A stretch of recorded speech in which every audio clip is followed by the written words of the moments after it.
Então, agora nós vamos falar sobre independência de eventos, tá? Então, define-se independência da seguinte maneira. Dois eventos A e B são ditos independentes se a probabilidade de A interseção B é igual à probabilidade de A vezes a probabilidade de B, tá? Essa definição, ela não tem muito sentido. Ela vai ter sentido, na verdade, quando a gente olhar agora essa consequência. E essa consequência vai dar bem o sentido da palavra independência. Então, se eles são independentes, a probabilidade de um acontecer é A é um vezes o outro, A vezes B acontecer. Então, nesse caso, se A independe de B, então eu vou calcular a probabilidade condicional. A probabilidade de B dado A, né, por definição o A eu sei que ocorreu, então o A vai ficar no denominador, tá? Porque é o meu espaço amostral.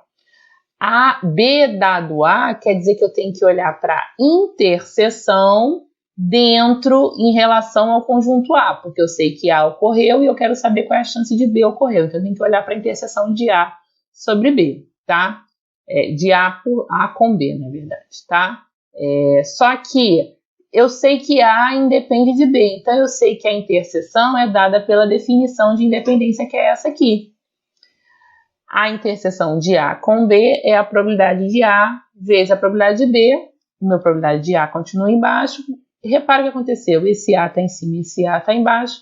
Eu vou cortar e vai aparecer probabilidade de B, tá? O que isso quer dizer? Né? Tá meio perdido o que isso quer dizer, né? Vamos pensar o seguinte. Vamos olhar só para os passos finais.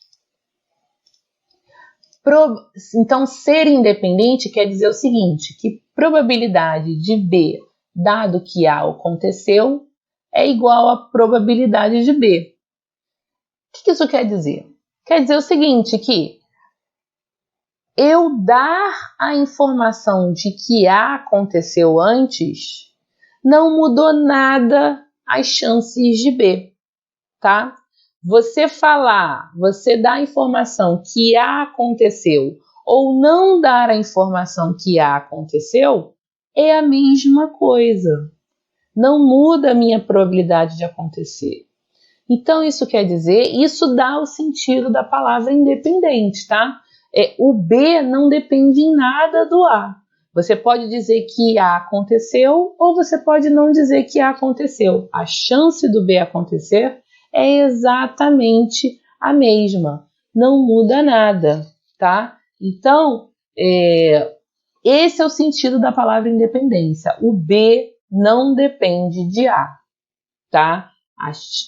Saber que o A aconteceu não muda as chances de B acontecer. O B não depende de A, tá? E se B não depende de A não depende de B também. Então, nós temos o seguinte, probabilidade de B, dado que A aconteceu, não mudou nada, continua sendo probabilidade de B, ao mesmo tempo que a probabilidade de A, dado que B aconteceu, não muda nada, continua sendo a probabilidade de A, tá? Então, a palavra independência vem daí, da probabilidade condicional. Se eles são independentes, você dá a informação ou não dá a informação de que um outro conjunto aconteceu, não muda em nada as minhas chances de acontecer, tá? Então, o B não depende de A e o A não depende de B, tá? Então, a palavra independência vem daí, mas na prática o que a gente faz é isso aqui. Se eles são independentes, então para acontecer os dois, que é a interseção, tem que acontecer um e tem que acontecer o outro. Eu uso o princípio da multiplicação nesses dois. Tem que acontecer as chances de A vezes as chances de B acontecer, tá? Eles não têm... tem que ter a chance de A acontecer e tem que ter a chance de B acontecer.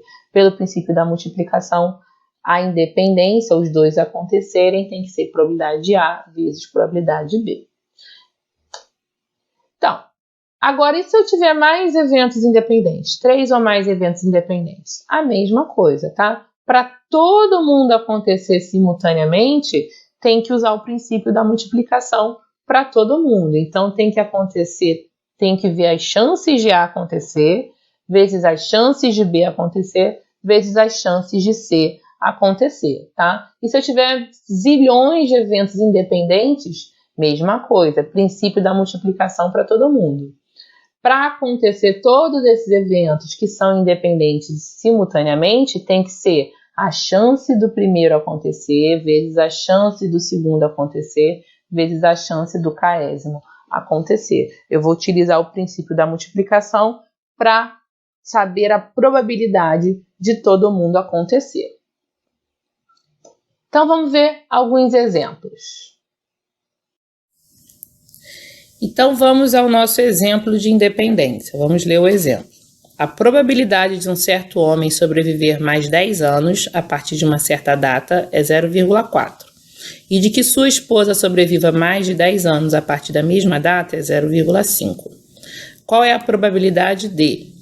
Letra A. Ambos sobreviverem mais de 10 anos a partir daquela data. Letra B. Ao menos um deles sobreviver mais de 10 anos a partir daquela data.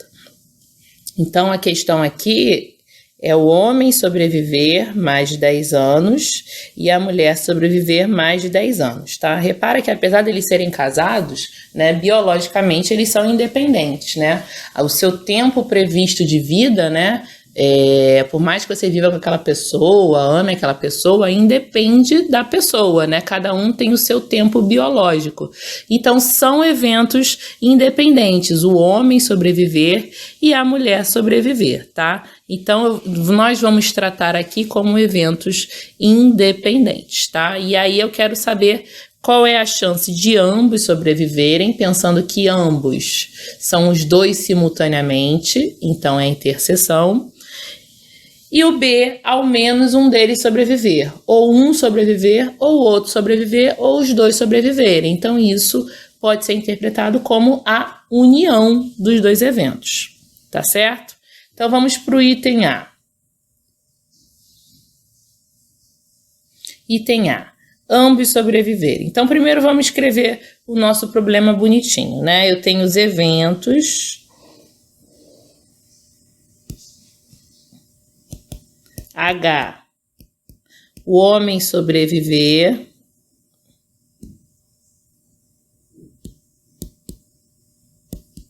mais 10 anos, e o evento M, a mulher sobreviver mais 10 anos também, tá? Vamos tratar como eventos independentes e aí eu tenho os nossos dados. O que o problema nos deu? Que a probabilidade do homem sobreviver mais 10 anos é 0,4 e a probabilidade da mulher sobreviver mais 10 anos era 0,5. Nesse item A, nós queremos saber qual é a probabilidade de ambos sobreviverem, né? Ambos quer dizer que os dois têm que fazer isso ao mesmo tempo. Então, quer dizer que os dois têm que... A interseção desses dois eventos tem que acontecer.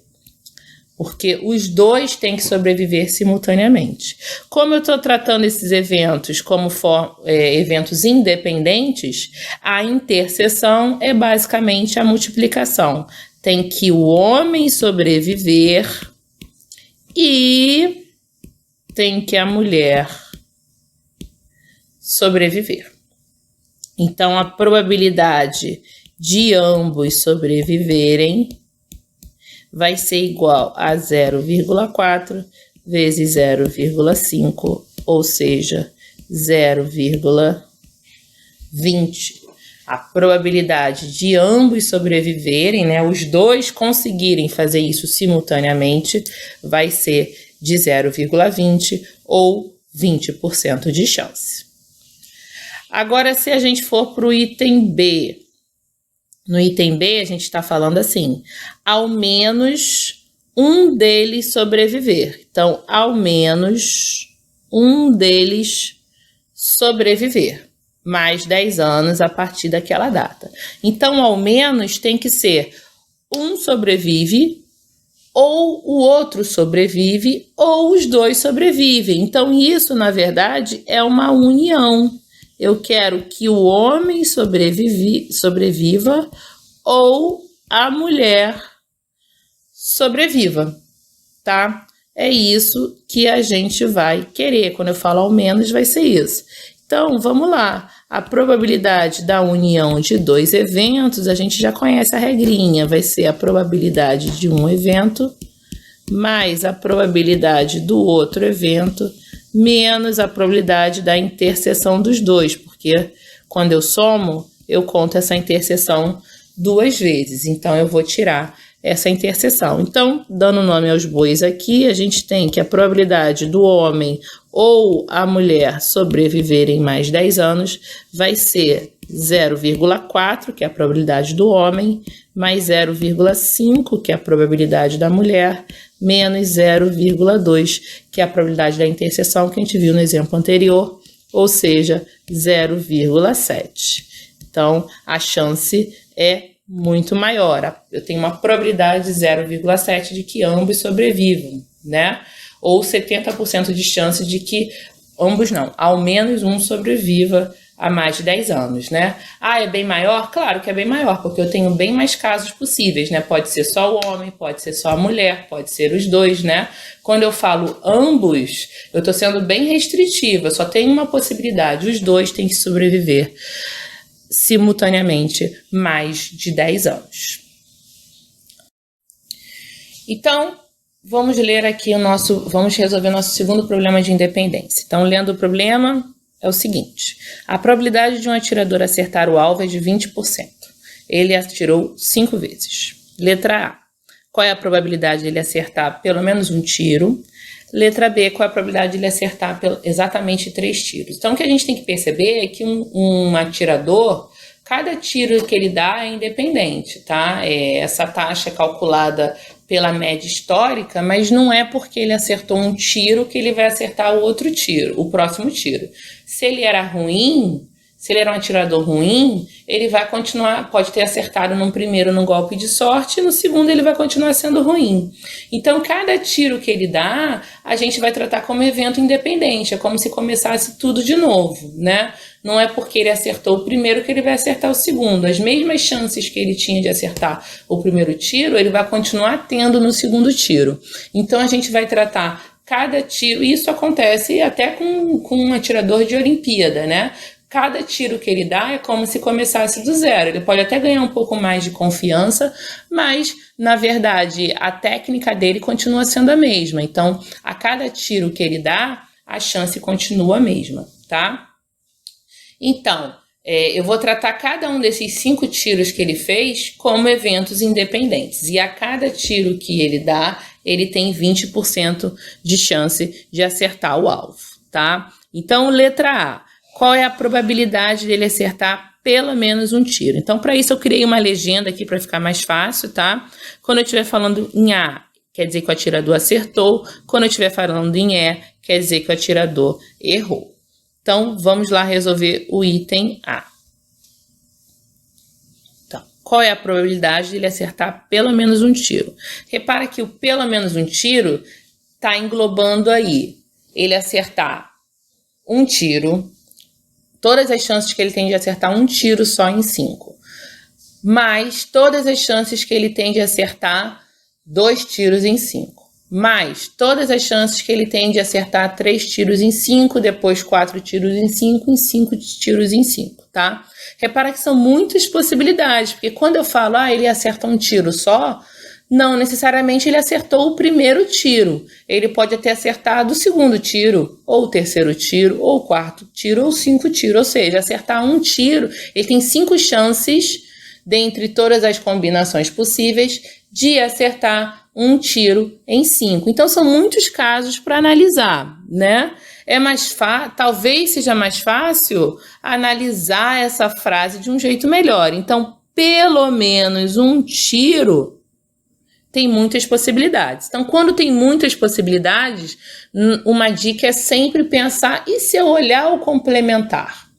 Se eu olhar o complementar disso, será que diminui a quantidade de cálculo que eu tenho que fazer para chegar no mesmo resultado?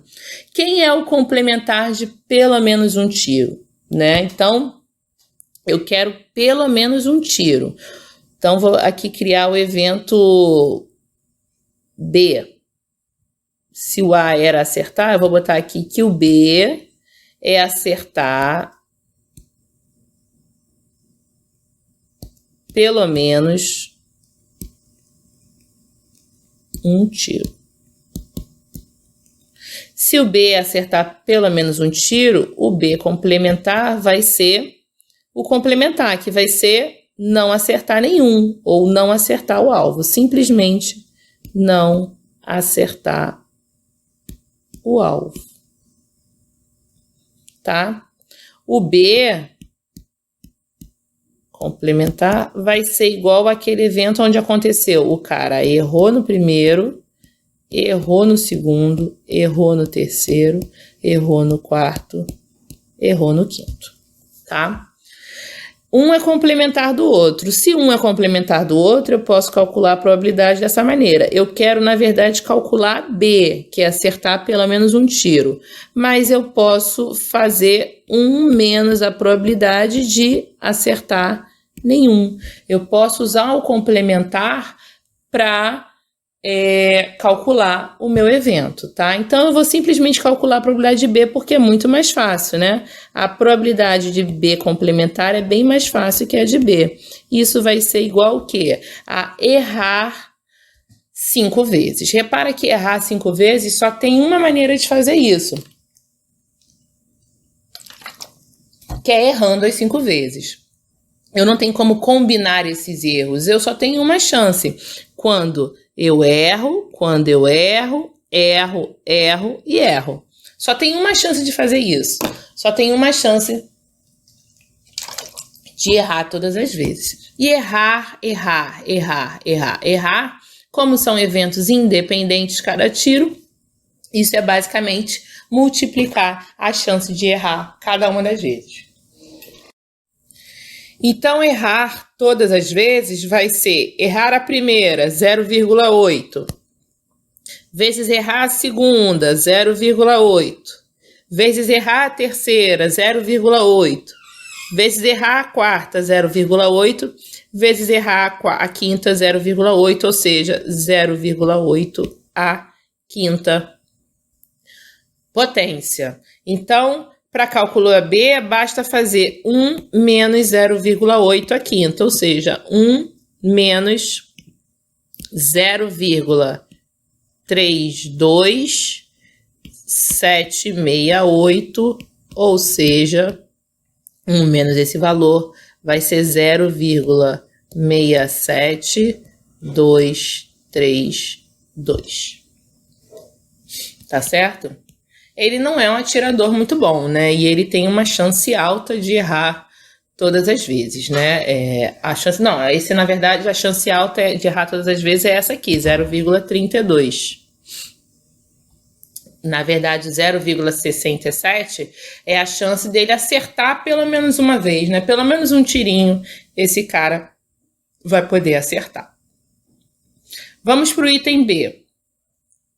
O item B está tratando. Qual é a probabilidade dele acertar exatamente 3 tiros? Então, eu tenho que pensar aqui, como é que eu vou fazer para ele acertar exatamente 3 tiros? Poxa, o nosso evento aqui é acertar 3 tiros, vou botar aqui, botar A mesmo, né? A3, que vai ser acertar exatamente 3 tiros. 3 tiros. Então, repara que esse A3 pode ser da seguinte maneira. Eu posso acertar, errar. Eu posso acertar, errar. Eu posso acertar, errar, acertar. E por aí vai, tá? Muitas opções. Errar, acertar. Então, eu poderia ficar contando aqui todas as opções, mas nem sempre eu vou saber todas as opções que eu tenho de acertar, errar, acertar, errar, né? tem que existir uma forma mais eficiente de fazer isso. E existe, é um método de contagem, né? Eu quero, na verdade, saber quantos grupos de acerto eu tenho, de 3 acertos eu tenho, em 5 tentativas de tiro. Então, isso, sendo que a ordem dos acertos não é importante, né? O acerto é tudo acerto, nenhum acerto é mais importante do que o outro. Então, isso, na verdade, é uma combinação, né? Eu tenho, então, se eu for fazer aqui, a probabilidade de acertar 3 tiros vai ser igual, né? Vamos pensar, eu tenho, na verdade, primeiro, eu vou acertar 3 tiros, então eu vou botar lá, acertar 0,2, acertar o segundo 0,2, acertar o terceiro 0,2. Agora, necessariamente, eu tenho que errar os outros. Então, errar 0,8 e errar 0,8, tá? Essa seria uma combinação possível. Eu tô acertando 3 e estou errando 2. Mas essa é uma das possibilidades, é aquela onde eu acerto os 3 primeiros e erro os outros 2, tá? Mas eu poderia ter, essa é a primeira possibilidade, eu poderia ter a segunda possibilidade. Eu acerto, erro, acerto, erro, acerto. Poderia ter a terceira possibilidade. Acerto, acerto, erro, erro, acerto, tá? Na verdade, todas essas possibilidades iam ser a mesma multiplicação, só que ia trocar as ordens desses 0,2 e 0,8. Então, na verdade, eu tenho que multiplicar aqui na frente esse termo por todas as ordenações possíveis que eu tenho para esses acertos e para esses erros. Ou seja, eu tenho que multiplicar pela combinação de 5, 3 a 3, que são todas as maneiras possíveis que eu tenho para ordenar esses acertos e esses erros. Tá bom? Então, agora sim eu consigo calcular a minha probabilidade. A probabilidade de A3 vai ser igual a 5 fatorial sobre 3 fatorial vezes 2 fatorial, vezes esse produto aí dá 0,00512. Essa combinação, né, 3 fatorial vai cortar com 3 fatorial, então vai sobrar aí A3 vai ser igual a 5 vezes 4 sobre 2 vezes 0,00512, ou seja, 20 dividido por 2, 10. Então, é só multiplicar esse termo por 10 e a probabilidade de acertar exatamente 3 tiros vai ser 0,0152. Repara que é uma probabilidade muito pequena, porque eu quero um caso específico, né? Além do atirador ser ruim, ele acerta só com 20% das vezes, né? Eu quero acertar exatamente 3 tiros. Quanto mais específico você é nas suas perguntas, menor a sua chance de acontecer, de dar certo. E essa aula dessa semana termina por aqui. Estudem, façam os exercícios e depois nós tiramos as dúvidas.